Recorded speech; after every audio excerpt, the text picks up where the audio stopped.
ಕರ್ನಾಟಕ ಮಹಾತ್ಮ ಗಾಂಧಿ ನರೇಗಾ ನೌಕರರ ಕ್ಷೇಮ ಸಂಘ ರಿಜಿಸ್ಟರ್ ಉಡುಪಿ ಜಿಲ್ಲಾ ಪಂಚಾಯತ್, ಕುಂದಾಪುರ ತಾಲೂಕು ಹಾಗೂ ಹಕ್ಲಾಡಿ ಗ್ರಾಮ ಪಂಚಾಯತ್ ಇವರ ಸಹಯೋಗದೊಂದಿಗೆ ಹಕ್ಲಾಡಿ ಗ್ರಾಮದ ಸರ್ಕಾರಿ ಮಾದರಿ ಹಿರಿಯ ಪ್ರಾಥಮಿಕ ಶಾಲಾ ಸಭಾಭವನದಲ್ಲಿ ನರೇಗಾ ದಿವಸ್ ಅಂಗವಾಗಿ ನರೇಗೋತ್ಸವ ಆಚರಿಸಲಾಯಿತು.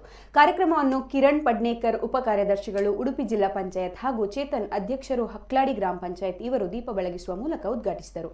ಬಾಬು ಎಂ ಮಾನ್ಯ ಯೋಜನಾ ನಿರ್ದೇಶಕರು ಉಡುಪಿ ಜಿಲ್ಲಾ ಪಂಚಾಯತ್ ಇವರು ಸಭೆಯನ್ನುದ್ದೇಶಿಸಿ ಮಾತನಾಡಿ, ನರೇಗಾ ಯೋಜನೆ ಇತರ ಯೋಜನೆಗಳಿಗಿಂತ ಪರಿಣಾಮಕಾರಿ, ಗ್ರಾಮೀಣ ಪ್ರದೇಶದ ಲಕ್ಷಾಂತರ ದುಡಿಯುವ ಕೈಗಳಿಗೆ ಕೆಲಸ ನೀಡುವ ಜೊತೆಗೆ ಆರ್ಥಿಕ ಸದೃಢತೆ ನೀಡಿದೆ. ಯಾವುದೇ ಯೋಜನೆಯನ್ನಾಗಲಿ ಮೆದುಳಿನಲ್ಲಿ ಗ್ರಹಿಸುವ ಬದಲು ಹೃದಯದಿಂದ ಗ್ರಹಿಸಿದಾಗ ಮಾತ್ರ ಯೋಜನೆ ಸರಿಯಾಗಿ ಅನುಷ್ಠಾನಗೊಳ್ಳಲು ಸಾಧ್ಯ ಎಂದರು. ಕಾರ್ಯಕ್ರಮದಲ್ಲಿ ಉಡುಪಿ ಜಿಲ್ಲೆಯಲ್ಲಿ ನಡೆದ ನರೇಗಾ ಕಾಮಗಾರಿಗಳ ಕುರಿತು ವಿಡಿಯೋ ಡಾಕ್ಯುಮೆಂಟರಿ ಬಿಡುಗಡೆಗೊಳಿಸಲಾಯಿತು.